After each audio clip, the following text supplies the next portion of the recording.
Welcome back to another technical deep dive here in the debug zone. Today we're tackling a big question and breaking it down with insights from other users. Hopefully this clears up some misconceptions and helps you get the answer you need.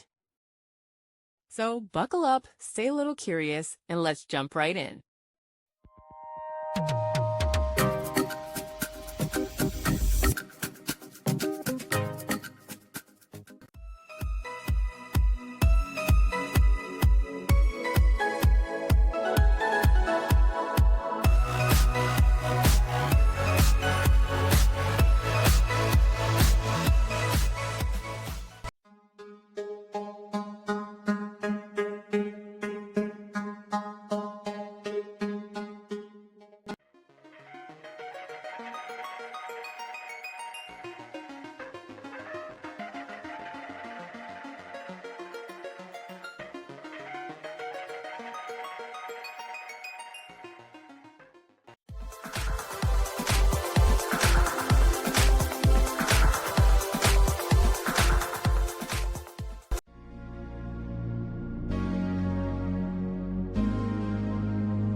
And that's a wrap.